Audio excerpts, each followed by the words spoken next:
opening statement. Well, thank you, Derek and Gary and Randy. As well, I'd like to reiterate what Coach Fisch said. What an amazing venue this is, a fantastic bowl game experience, as good as there is in college football.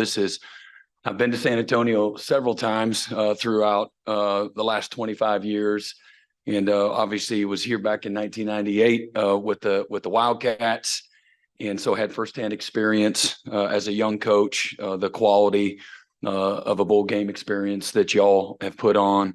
The San Antonio community is a community that's passionate and connected, supportive in every way. Been here to several events throughout the years. Certainly we came and competed in a Big 12 championship here against the University of Missouri back in 2007 as well. And then 2 years ago, seemed like it was last week, to watch Oklahoma and Oregon compete. You know, the atmosphere, the intensity, the passion, the support was, again, having been to several bowl games throughout the years, as good as that I've been around. I'd like to congratulate again Coach Fisch and his staff, his football team. There's nobody in college football right now that's playing better football the last half of the season than the University of Arizona. 6-game win streak. It's hard to do. They've done it against really quality opponents. A lot of people that we've got great respect for, whether it's UCLA or it's your crosstown rival, or it's certainly what they were able to do to Utah just a few weeks ago, led by Fafita, redshirt freshman quarterback that was the player of the year in the conference. Receivers, you've got one over 700 yards and one 1,300 yards. The running backs averaging 7 yards a carry. Defensively, top 25 in scoring defense. And they've just done an amazing job efficiency-wise and building the team the right way. And so our players recognize that. They've got a good sneak peek at Arizona, again, in one of the best conferences in college football of this season. They placed third and had an opportunity. It was really a miracle. They didn't win another game or two. That came right down to the last play of the game. And so we got great respect, admiration. We're going to have to be well prepared. And this is a team that's going to be hungry, going to be focused. And again, as Coach said, they're looking forward to having an opportunity to match up against us and vice versa. This is, again, one that for us in building our program the right way, everything matters. And this is another opportunity for us to improve. We'll have an opportunity to play several guys, maybe making their first starts of the season in this game and to show our competitive depth. Great opportunity for us not only to finish the season the right way against another quality opponent, but also moving and transitioning into the SEC, an opportunity for us to continue to prepare and build our program. Thank you, coaches. For media on site today, please raise your hand and we'll bring you a microphone to ask your question. If you're on the Zoom call, please click the raise hand options and you'll be called on and unmuted to answer your questions. For those on social media, use hashtag Valero Alamo Bowl and I will ask the coaches questions. ASAP is transcribing this press conference, so please help them on the Zoom if you give your name and affiliation. Transcripts and video will be put to our Dropbox and the YouTube after the press conference. Any questions in the room? Back, Brent. Hey, how you doing, coaches? I'll start with you, Coach Fisch. So just how big of an advantage is it for you all to be playing in front of a San Antonio audience? I know with your recruiting base possibly being here. Yeah, well, I would just say in our transition from the Pac-12 to the Big 12, it's really important for us to start making more of a presence in Texas. If you look at our team, we have 5 players on our roster from Texas.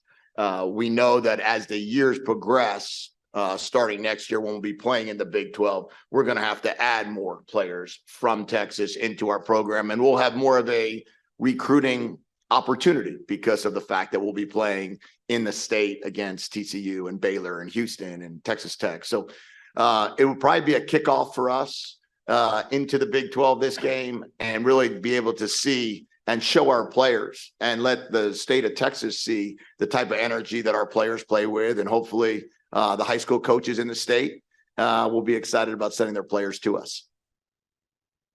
Very good. Let's go to the Zoom. We'll unmute John Hoover. You have a question for either of the coaches?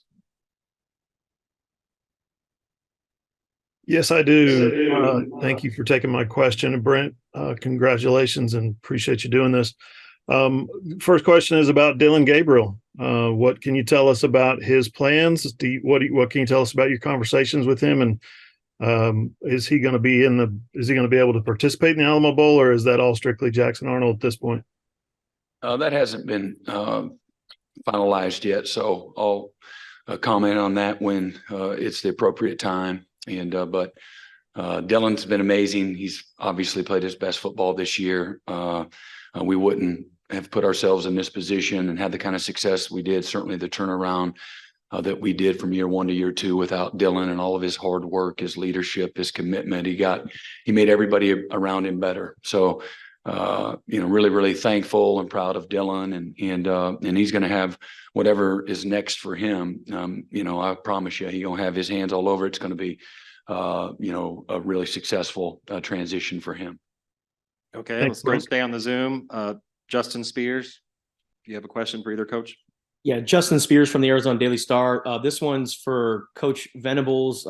Coach, for Arizona, one of their biggest turnarounds is on the defensive side of the ball. As a defensive coach, what stands out to you about what they're able to do there? Well, they play with incredible passion and energy. I think number 5 leads the Pac-12 in tackles. He's just disruptive, always around the football. They play with great confidence. They know what they're doing. They're very well coached, fundamentally sound. You're going to have to earn everything that you get. All right, back to the Zoom. Garen Enmig. Hey, Brent, appreciate you taking time. I wanted to ask about the challenge of player retention this time of year with all the guys who either enter the portal or make decisions about their NFL future. Does that make things difficult in terms of picking up where you left off from the gains you made defensively this year, especially? I don't know if it makes things difficult. I think it gives guys opportunity.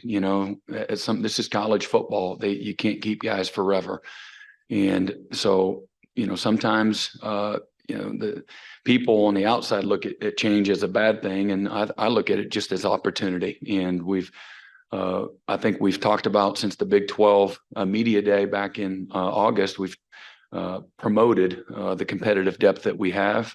That we've improved from where we were again a year ago at this time. So this is an opportunity for that to show and give guys an opportunity going into the 2024 season, experience and confidence and all of those things that they'll gain through 3 weeks of practices and an opportunity to compete again in a game. All right, via Zoom again, George Stoia. Hey, Brent, kind of going off that, what conversations have you maybe had with Danny? I know that it's been kind of reported out there that he let you guys know he's headed to the NFL. Have you had those conversations, and what was that like having that with somebody like Danny, who I know you're close with? Yeah, everything has its time, and whenever Danny is prepared to let everybody know what his future is going to look like, out of respect for him, I'll reserve, comment, for that moment in time. But all that being said, Danny had an amazing year. As good of a leader as we have on our team, as good of a leader as I've been around. His passion, his love, his respect that he has for his teammates and his teammates have for him. Leadership is I've never looked at it as a position. I think it's about action. And he's represented everything that you would want from a leader. He's made everybody around him better. And there's not a player in our locker room that loves the University of Oklahoma and respects his opportunity and what this has meant for him in his life more than Danny Stutzman. So I got great thankfulness and appreciation for everything that Danny represents and what he's done to help us, the last 2 years. Coach Fisch, this one's for you. In all your stops, have you ever coached in the Alamo Dome or against Coach Venables? Well, I have coached in the Alamo Dome. It was a preseason game of the Houston Texans versus the Dallas Cowboys in 2003. I think it was. So that was the last time I've been in the Alamo Dome, and have not had an opportunity to coach against Coach Venables. But I've certainly admired him from afar and admired the defense that he's always put out there. And you always know you're going to get You're going to get an opportunistic defense. They lead the country in interceptions. You're going to get a defense that's going to be very hard to figure out their blitz patterns and their schemes. And I have a ton of respect for him, for Oklahoma. Oklahoma's won 10 games or more, 19 out of the last 23 years. We've won 10 games 3 times in 100 years. So Oklahoma football, something I look up to. I do know Coach Stoops. He did introduce me to my wife in 2000 at the AFCA Coaches Convention. So that's about the extent of my my real experiences with Oklahoma, but I certainly have a ton of respect for him. Thank you, Coach. On the Zoom, Eli Lederman. Yeah, Brent, as you're on the road this time of year, there's recruiting, there's the portal, there's player retention. How much more of a challenge is bowl season now and knowing who you're going to be bringing with you?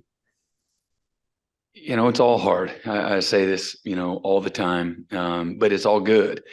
And whatever challenges, and it does present many challenges, but whatever challenges it presents Oklahoma, it presents the same thing for everybody else in college football. And so I love a challenge. I'm a competitive person by nature, and we're all, for the most part, you know, some people would probably beg to differ, but we play by the same rules. And in some ways right now, there are no rules. And I say that tongue in cheek, but it's a very hectic time, but I rely on our staff. We've got a wonderful support staff, a really connected full-time staff.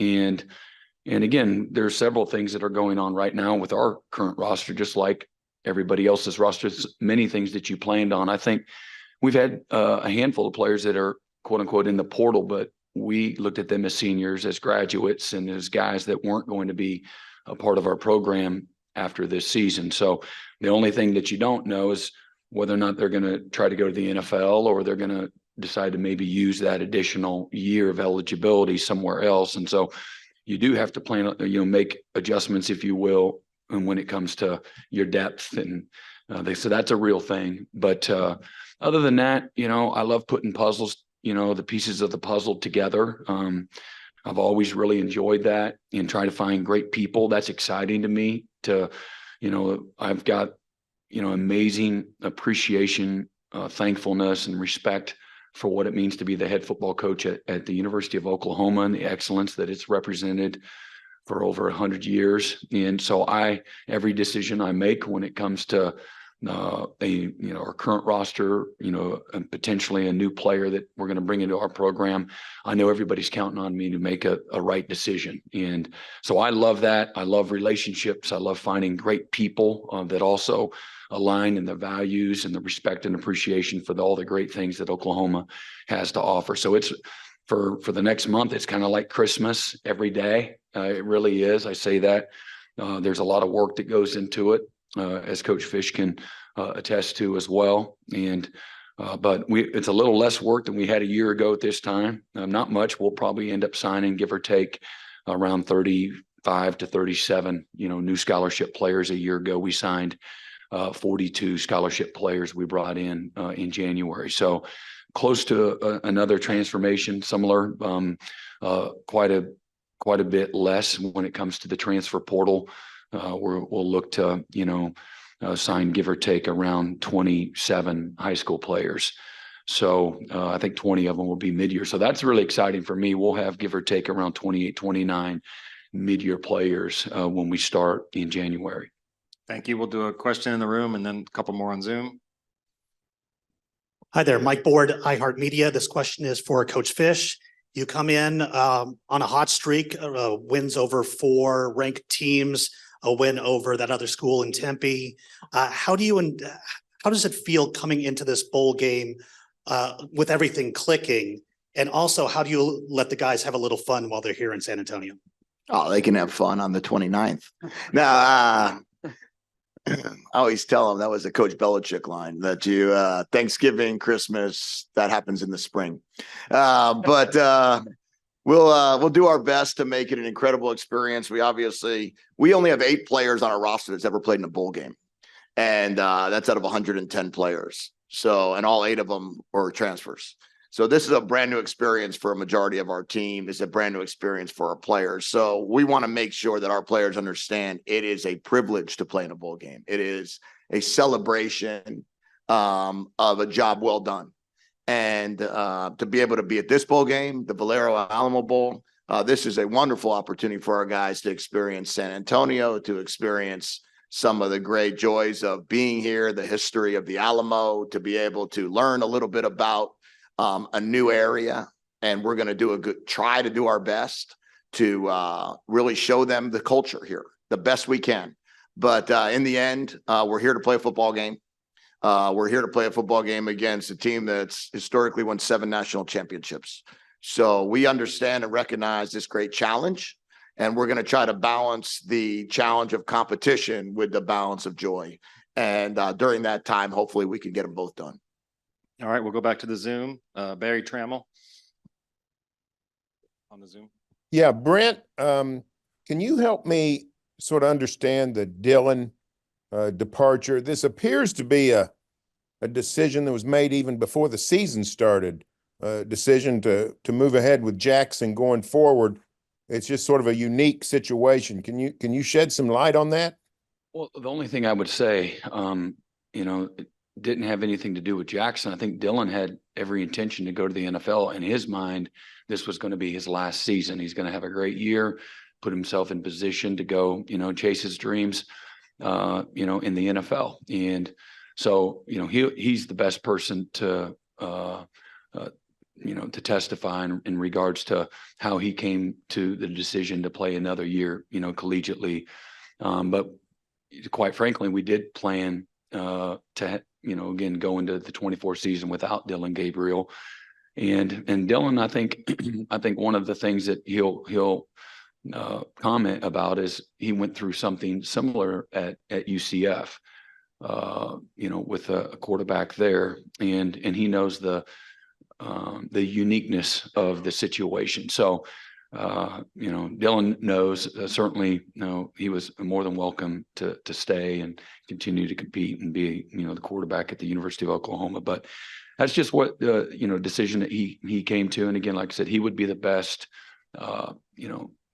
person to really go in more depth and detail about what all went into that. All right, we'll go for the Zoom. Wildcats Radio.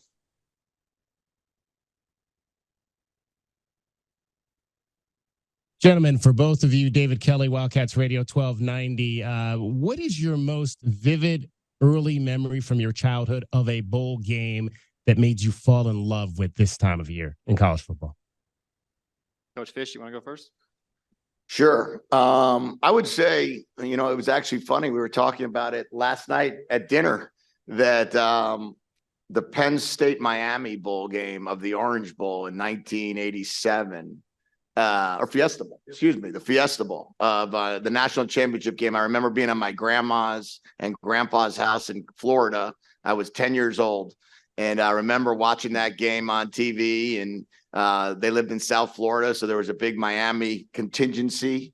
And that was a bunch of interceptions by Vinny Testaverde. But yet I think the final was 14-10 maybe, or something to that effect. And the fact that Miami still had a chance to win the game all the way at the very end. But Penn State won the national championship that year. But I think I fell in love with the game and with the idea of one day dreaming to be able to coach in one of those games. I think it was that bowl game right there. Coach Venables? I'm going to fast forward to my first bowl game experience. First time I was away from home for Christmas, and 1993 was in the Aloha Bowl at Kansas State, and I was a student assistant in Boston College. Coach Tom Coughlin, Mike Mamula, future first rounder for Boston College, and our team at Kansas State. I just remember as the first bowl game being away from home for the first time at Christmas, and calling on a payphone. We didn't have cell phones, wanting to know what's going on back home, and but the enrichment that you get out of every bowl game. I've been fortunate to be in a bowl game every year since, and all the memories that you have from a player standpoint. Nothing means more, or nothing lasts longer, makes more of an imprint than winning the game. That's probably what you value the most in all those bowl games.